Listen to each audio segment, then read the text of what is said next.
숙소 가운데 성령님 충만하게 임재하시고 여러분의 심령과 가정마다 여러분의 일터마다 하나님으로부터 은혜와 진리와 평강과 긍휼이 충만하게 임하기를 축원합니다.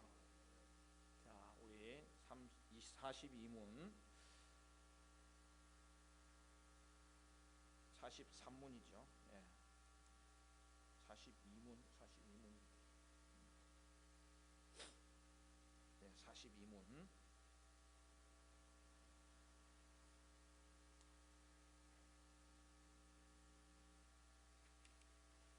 숫자가 헷갈리네.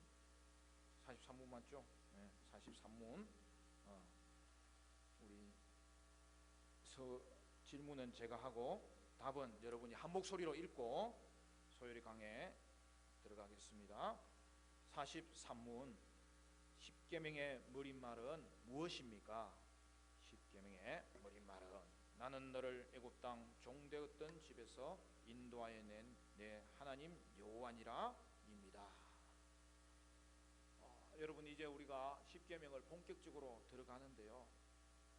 여러분, 우리가 이 십계명을 살펴보면서 가장 먼저는 십계명이 서문으로부터 시작한다는 것을 알아야 돼요.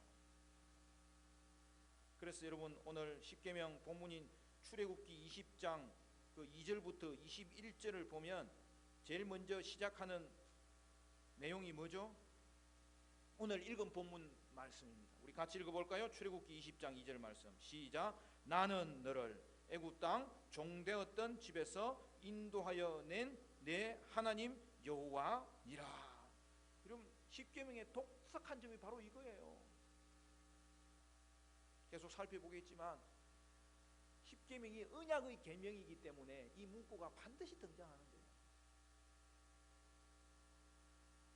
1계명이 아니라 서문으로 시작한다는 거예요. 따라서 우리는 여러분 소요리 44문을 통해서 십계명의 서문을 살펴볼 텐데요. 소요리 43문은 십계명 서문을 소개하고 있고 44문은 십계명 서문의 의미를 말하고 있습니다. 그리고 이어지는 소요리 문답은 십계명의 개별 내용에 대해서 우리에게 가르쳐주고 있는 거예요. 여러분, 십계명을 우리가 대하면서 십계명은 그 시작부터가 아주 놀라운 내용으로 시작하고 있음을 확인하게 됩니다. 그럼 이걸 어떻게 설명해야 될까요? 그럼 저는 십계명의 이 서문을 처음 발견하고 났어요. 그때의 감동을 지금도 잊을 수가 없어요.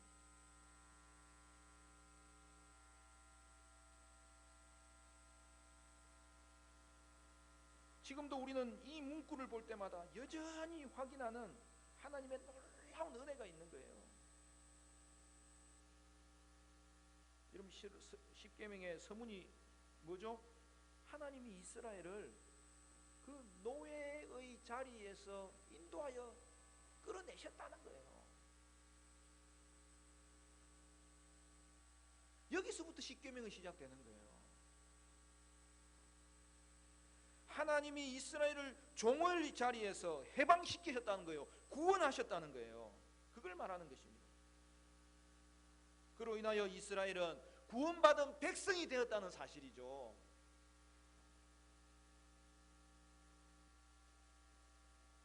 그리고 나오는 것이 1계명은 이렇고 2계명은 이렇고 그러면서 계명이 이어지는 거예요.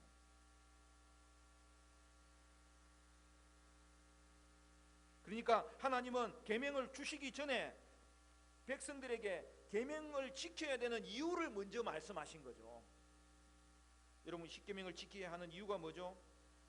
이스라엘은 이미 구원받은 백성이 되었기 때문이라는 사실이죠. 그래서 계명을 준다는 거예요. 여러분, 그러므로 여러분 십계명의 의미는 바로 이거예요. 십계명은 구원의 조건으로 주신 계명이 아니라 구원의 결과로 주신 계명이라는 사실입니다. 여러분, 구원이 먼저예요.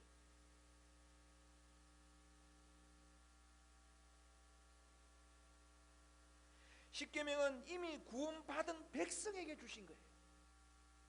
그리하여 이제 구원받은 백성이 어떻게 살아야 될지를 명확하게 보여주고 있는 거죠. 따라서 여러분, 구원도 은혜고 십계명도 은혜인 거예요.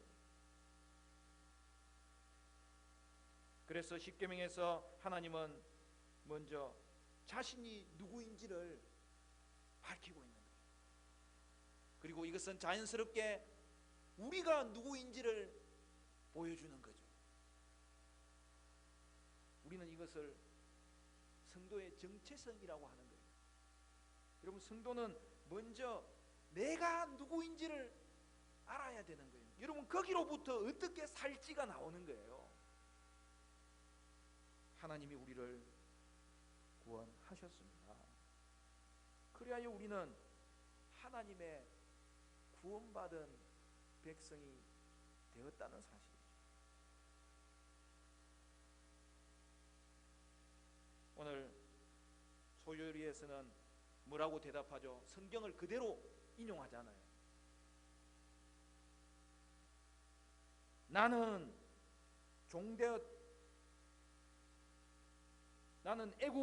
너를 애굽 땅 종되었던 집에서 인도하여 낸 네 하나님 여호와니라. 그러니까 몇 가지 생략하면 핵심이 이거예요. 나는 종되었던 집에서 너를 인도하여 낸 내 하나님 여호와다. 이것이 십계명의 서문이고 하나님의 선언이에요.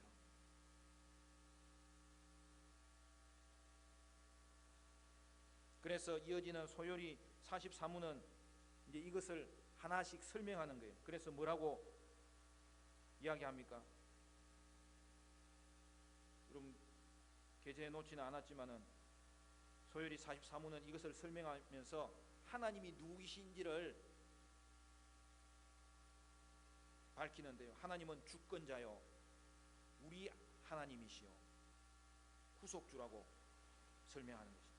여호와라는 말은 주권자 하나님을 말하고, 너의 하나님이란 말은 언약의 하나님을 말하고, 종되었던 집에서 인도하여 내신 이 부분은 구원의 하나님을 말하는 것이죠.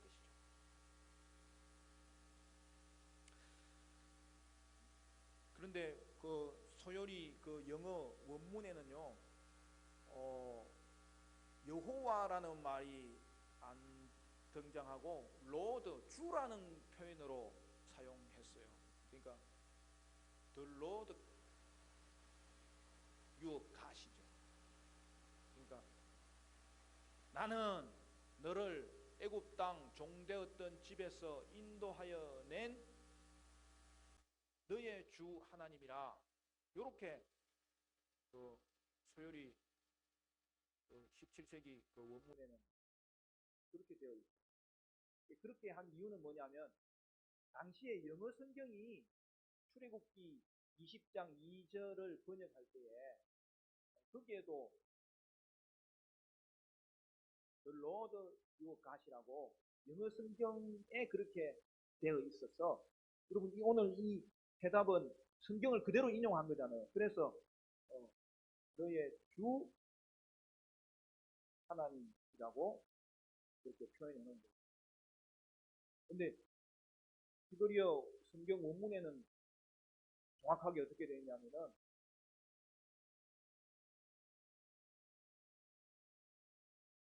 너의 여호와 하나님, 그렇게 정확하게 돼요. 우리 성경이 잘 번역돼요. 그냥 여호와라고 하는 거예요.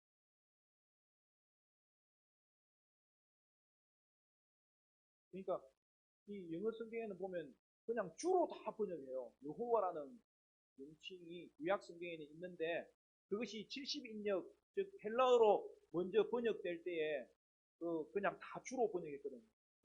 영어와 헬라어는 다 뿌리가 같기 때문에 그 번역하기가 편해서 그렇게 한 것 같아요. 그런데 우리는 선교사님들로부터 전도를 받고 예수님을 알고 그냥 성경을 번역할 때 아예 원어 성경을 번역했어요. 그 선교사님들. 영어 성경을 참고했지만은 그냥 원어 성경을 위주로 그냥 우리말로 번역한 거예요. 그래서 우리 성경이 굉장히 잘 된 번역이에요. 그래서 오늘 본문에 나오는 이 세 문구 여호와 하나님, 이것이 하나님이 십계명을 주시면서 우리 앞에 선언하신 자신의 모습이라는 거예요.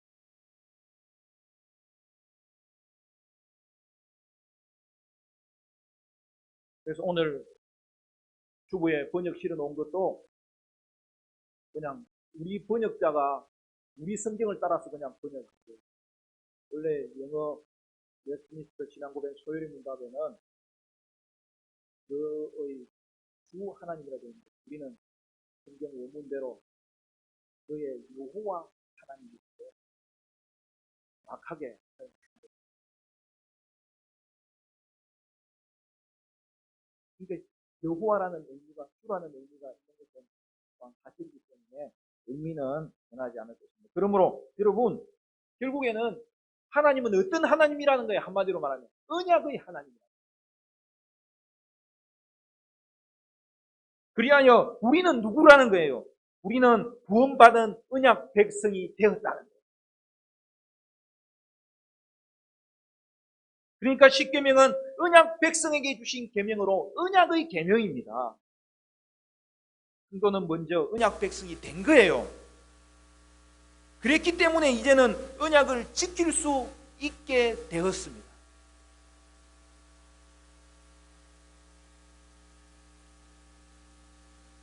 하나님은 십계명을 우리에게 주셨습니다. 그로 인하여 우리는 언약 백성의 삶을 보다 명확하게 살게 된 거죠. 여러분, 성도는 성도 자신의 정체성을 아는 것이 우선입니다.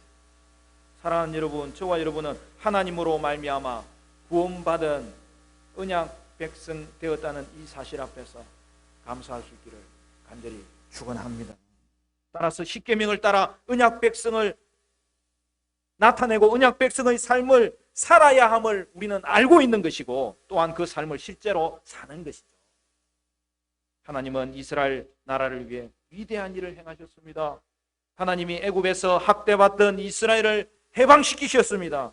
애굽에 10가지 재앙을 내리셨습니다. 애굽의 농작물을 파괴하시고 가축이 죽임당하는 이 끔찍한 일들이 연이어서 일어났습니다. 마지막엔 애굽의 장자들이 모두 죽었습니다. 마침내 애굽은 이스라엘을 보내지 않으면 하나님이 자신들을 가만두지 아니할 것인 것을 알게 되었습니다. 그리하여 이스라엘은 자신들을 위해 큰 일을 행하신 하나님을 기뻐하면서 애굽을 떠났습니다. 그런데 애굽의 바로 왕이 그의 마음이 강팍해져서 애굽의 군대와 병거를 거느리고 아무 무기도 없이 속수무책인 이스라엘 백성을 쫓기 시작했습니다. 두려움에 떠는 이스라엘을 홍해 입구까지 뒤쫓아갔습니다. 그런데 거기서 하나님은 이스라엘을 구하기 위해서 놀라운 일을 행하셨습니다. 바다를 갈라 물이 양쪽에 벽처럼 서게 하시고 가운데에 마른 땅을 내셨습니다. 이스라엘은 마른 땅을 밟고 바다를 건넜습니다. 애굽의 군대가 뒤쫓아 갈 때에 하나님은 다시 물을 합치게 만들어서 모든 애국 군대를 그곳에 수장시켜 버렸습니다. 이날로부터 이스라엘 백성은 항상 과거를 돌아보며 하나님의 구원을 기뻐한 것이죠.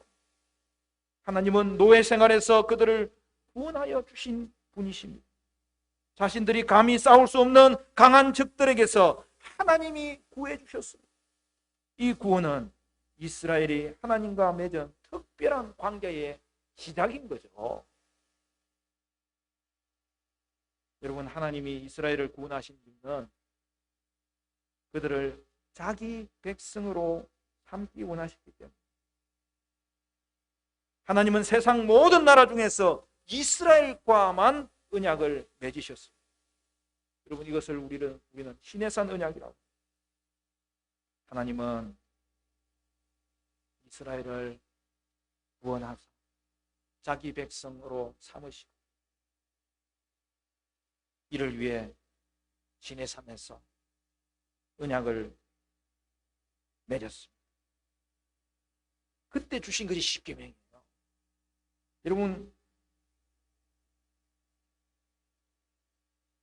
하나님은 시내산에서 십계명을 주시면서 언약을 맺은 거죠. 그래서 여러분, 언약의 하이라이트가 이 십계명입니다. 그래서 십계명은 언약 서약서입니다. 여러분, 언약을 서약할 때는 쌍방간에 선언이 있어야 되는 거죠. 그래서 제일 첫 번째 선언이 하나님의 선언이에요. 그리고 그것은 하나님이 누구인지를 보여주기 위한 것이 최종 결론이 아니라 너희들이 누구인지를 내가 지금 선언한다는 거예요. 그래서 여러분, 십계명은 첫 출발이 뭐라고 되어 있죠? 서문에서 하나님은 자신이 누구인지를 밝히는데 나는 이스라엘을 구원하는 언약의 하나님이다, 그렇게 선언하는 것입니다. 이에 대해서 이스라엘의 반응이 무엇입니까? 이제는 이스라엘이 선언하는 거죠. 그 말은 뭡니까? 두 가지를 선언하는 거죠. 하나님이 나를 구원하셨습니다. 그로 인하여서 내가 언약 백성이 되었기 때문에 나도 언약 백성답게 이제는 살겠습니다. 그래서 여러분, 1계명부터 10계명까지는 이스라엘이 선언하는 거고 서문은 하나님이 선언하는 거예요. 그런데 서문도 서언도 누가 먼저 하는 거예요? 하나님의 선언이, 하나님의 언약을 위한 다가오심이 있었기 때문에 이 언약이 여러분 이루어진 거예요.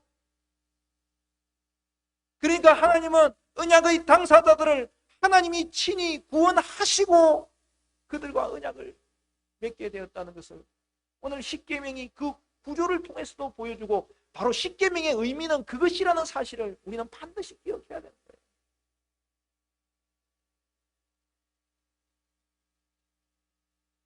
그럼 그게 십계명의 내용입니다. 그들은 하나님의 계명 따라 사는 언약 백성임을 선언하였습니다. 이미 구원받은 백성이 되었지만 시내산에서 이들은 공식적으로 하나님과의 언약을 선포한 것입니다. 그러므로 여러분, 서문이 보여주듯이 언약과 언약의 계명은 언제나 구원의 결과라는 사실이죠. 하나님의 백성이 되었기 때문에 지킬 수 있는 계명이 되었고, 또한 하나님의 백성이 되었기 때문에 지켜야 하는 계명인 거죠. 그럼 신명기 4장으로 가봅시다. 신명기 4장. 여러분, 4장 말씀은 어떤 내용이죠? 우리가 잘 알듯이 신명기는 약속의 땅을 바로 앞에 두고 모압 그 광야에서 출애굽 2세들에게 모세가 고별 설교하는 내용인데, 전체적인 의미는 언약 갱신이에요. 모세는 출애굽의 구원을 상기시키면서 그들에게 십계명의 말씀을 충실하게 행하도록 다시 한 번 더 강력하게 권고하시는 것이죠.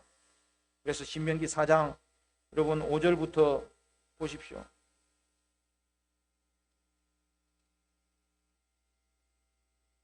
뭐라고 되어 있습니까? 오직 너희의 하나님 여호와께 부터 떠나지 않은 너희는 오늘까지 다 생존하였느니라. 내가 나의 하나님 여호와께서 명령하신 대로 규례와 법도를 너희에게 가르쳤나니 이는 너희가 들어가서 기업으로 차지할 땅에서 그대로 행하게 하려 함인즉 너희는 지켜 행하라. 이것이 여러 민족 앞에서 너희의 지혜요 너희의 지식이라. 그들이 이 모든 규례를 듣고 이르기를 이 큰 나라 사람은 과연 지혜와 지식이 있는 백성이로다 하리라.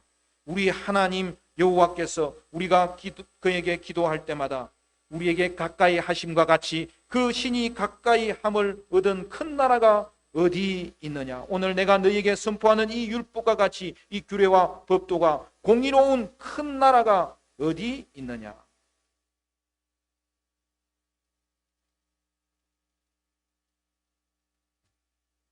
하나님은 이스라엘의 하나님이 되시고 계속해서 특별한 일을 행하실 것을 약속하셨습니다. 그리고 그들에게도 하나님의 법을 정성껏 지킬 것을 요구하십니다. 모세는 이스라엘 같이 하나님이 가까이 하는 나라가 없었다고 말합니다. 그러므로 이제 이스라엘은 하나님과의 특별한 관계 안에 있기 때문에 계명을 알고 그것을 행할 수 있고 또한 그렇게 행해야 되는 거예요. 여러분, 십계명을 행하는 것은 하나님과의 언약 관계의 선언이면서 여러분 그 언약을 누리는 길이에요. 오늘 본문에 읽은 방금 말씀에 뭐라고 했어요?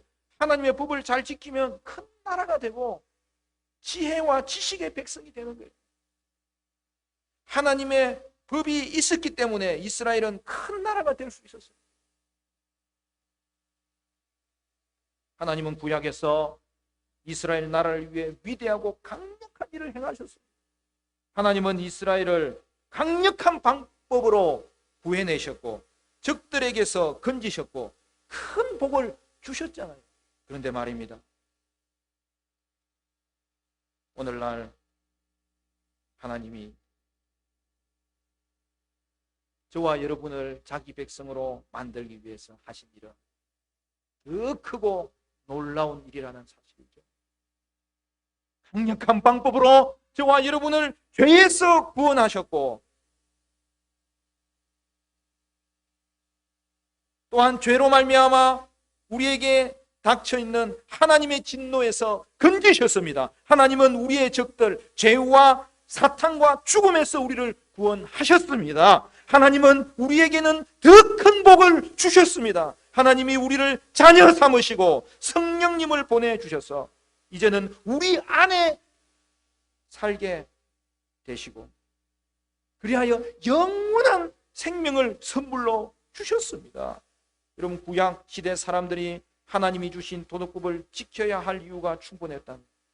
이제 오늘날 하나님의 백성인 우리는 하나님께 순종해야 될 이유는 더 많은 것입니다. 하나님이 이스라엘 백성에게 지도자 모세를 보내주셔서 그들을 구원하셨다면 우리에게는 당신의 아들 예수 그리스도를 보내주셔서 예수님이 우리를 구원하기 위해 돌아가시게 하셨습니다. 이로 인하여서 여러분, 이제는 우리가 육체의 구원을 얻은 자리에서 머무는 차원이 아니라 우리의 모든 죄가 사해졌고 그리스도의 의를 덧입음으로 영혼의 구원, 영생을 얻게 하셨습니다. 그리하여 우리에게는 하나님의 그 언약이 성취된 것. 애굽 땅에서 이스라엘을 건지신 역사적 사실은 사실 그리스도의 구원을 미리 보여주는 예표죠. 따라서 예수 안에 있는 성도는 완전한 해방, 완전한 구원을 받게 된, 그리하여 구원받은 언약 백성의 주인공이 되었습니다. 여러분, 신명기를 살펴보면서 하나님이 이스라엘을 그 어떤 나라보다 가까이 하셨다는 것을, 특별하게 여기셨다는 것을 우리는 살펴보았는데, 그런데 이제 하나님은 그리스도를 통해서 구원하신 백성을 가까이 하실 뿐만 아니라 그리스도가 보내신 성령을 통해 이제는 그들 안에 사시는 거예요. 하나님이 구약의 백성에게 거룩함을 요구하셨습니다. 하나님이 그들 가운데 거하셨기 때문에. 그렇다면 오늘 우리는 어떻습니까? 하나님이 이제는 우리 안에 사십니다. 우리에게는 하나님이 얼마나 더 많은 거룩을 기대하고 계실지 우리는 돌아볼 수 있어야 합니다. 하나님은 이스라엘의 하나님이 되시겠다고 약속하시고 그들이 하나님께 순종하고 하나님을 영화롭게 하는 삶을 살도록 기대하셨습니다. 그러면 우리에게는 더욱더 그러합니다. 하나님은 우리를 구원하사 우리의 아버지가 되시고 우리를 자녀 삼아 주셨습니다. 우리는 이제 죄를 멀리하고 하나님께 충실하게 순종하도록 하나님은 기대하고 계시는 거죠.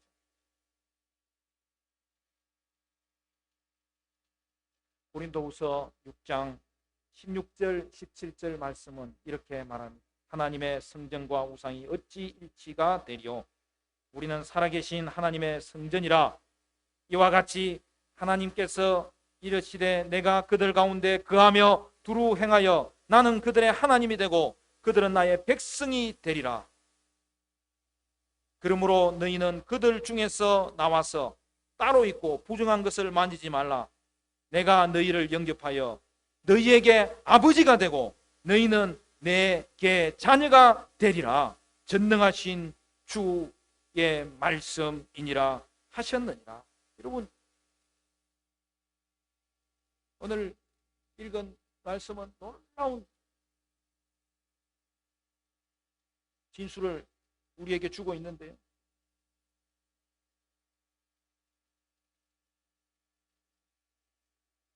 구약에서는 하나님이 이스라엘과 언약을 맺으시면서 나는 너의 하나님 되겠다, 너는 내 백성이 될 것이다 라고 그들과의 특별한 관계를 선언하시는데, 오늘 본문에는 더 구체적으로 뭐라고 되어 있습니까? 예수 안에서 하나님의 언약이 성취됨으로 어떻게 되었다고요? 우리는 이제 하나님이 아버지 되시고 나는 자녀 되는 특별한 관계 안에 있게 되었다. 여러분, 이것이 바로 십계명의 서문의 내용입니다. 여러분, 십계명의 서문이 말하는 이 엄청난 선언을 아시겠습니까? 하나님은 성도 여러분 한 사람 한 사람을 구원하시기 위해서 구속사 전체를 진행해 오셨고, 마침내 예수 그리스도를 통하여 여러분을 구속하셨고, 그리고 드디어 저와 여러분을 찾아오사 예수께서 저와 여러분을 낳으신 거예요. 그러므로 이제 언약 백성의 구원은 결코 변하지 않는다. 그 근거 위에서 우리에게 이 계명을 주십니다. 그래서 뭐라고 하는 거예요? 언약의 자녀라고 하는 거예요. 여러분을 언약 안에서 자녀 삼은 것이 바로 언약의 의미이고 언약의 계명을 주신 출발이야.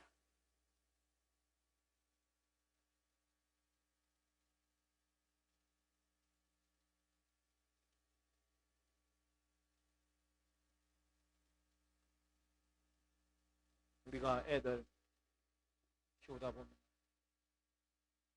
뜻대로 안 될 때가 많아가지고, 요즘은 뭐 그런 분들이 없는데, 옛날에는 부모님들 중에 그런 말 쓰는 분들이 꽤 있어요. 야, 너 이제 호적을 파버린다. 여러분, 나 모르겠어요. 우리나라 법에 호적을 팔 수 있어요? 없어요. 호적은 팔 수 없는 거예요. 혹시 그런 일이 있다 치더라도 그가 자녀인 것은 결코 변하지 않아요. 여러분, 이게 언약이라는 거예요. 하나님이 우리를 자녀 삼으시면 이제 더 이상 변치 않는다. 그러므로 말미암아 하나님의 구원하심은요, 결코 빼앗기지 않음을 말합니다. 자녀의 신분은 결코 변하지 않아요. 여러분, 그것이 바로 하나님이 우리를 구원하심으로 주신 특별한 관계입니다. 저는 이 하나님의 언약 백성 된 것이 결국에는 우리를 언약의 자녀 삼으셨다는 사실까지 드러날 때, 여러분, 자녀는 부모와의 관계가 변하지 않는다는 뜻이에요. 이제는 너는 내 자녀라 하면 그것으로 끝이에요. 자녀는 그냥 이미 이루어진 일이고 변화되지 않는다는 것을 표현하는 거예요. 그래서 오늘도 우리가 하나님의 이름을 부를 때 하나님 아버지, 그 한마디에 다 담겨 있어요.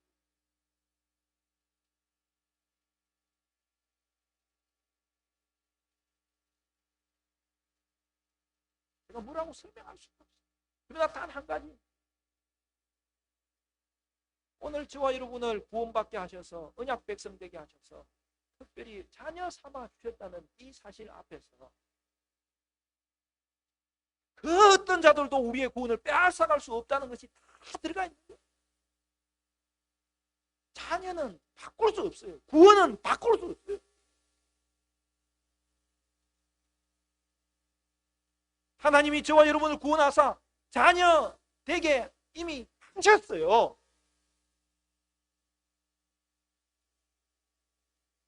우리를 하나님이 살리셨어요. 낳으셨어요.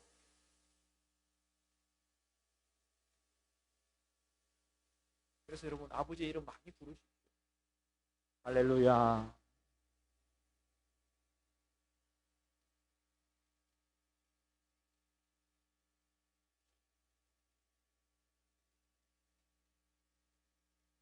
아버지가 없는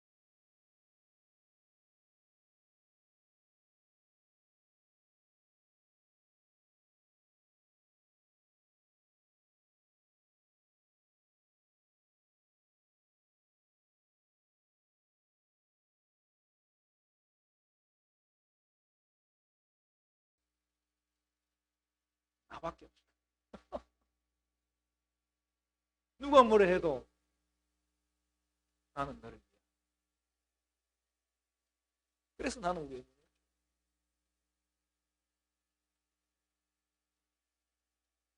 그냥 이해만 하는 게 아니에요. 그냥 어린 아이 상태로 내버려 두는 것을 부모는 원치 않습니다. 겸손하고 용기 있는 종 되거나 나에게 또 기대가 많아요. 그래서 또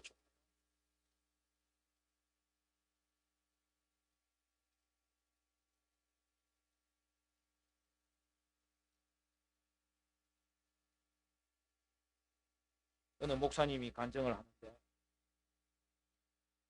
그는 어릴 때부터 아버지를 여의고 힘겹게 자랐다. 그러다가 청소년 시기에 중학교 때 동네 누나가 전도를 했는데 교회를 가게 됐어요. 예쁜 누나 보려고 교회 갔어요. 그러던 어느 날 주기도문을 알게 됩니다. 하늘에 계신 우리 아버지가 그 부분을 알면서 얼마나 가슴이 눈물이 확 쏟아지면서 하나님의 은혜가 밀려오기 시작합니다. 하나님의 아버지,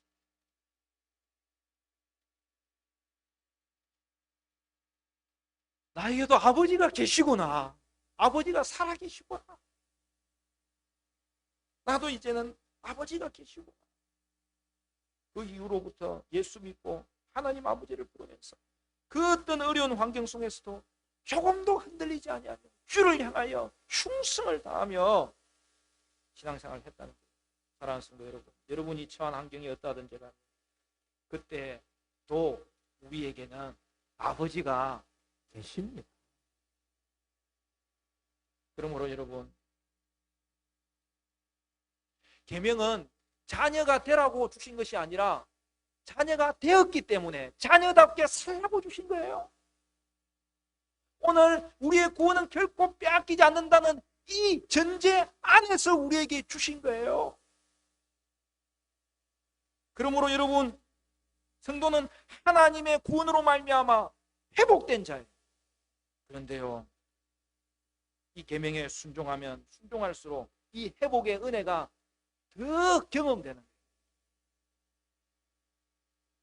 여러분, 성도만이 거룩해질 수 있어요.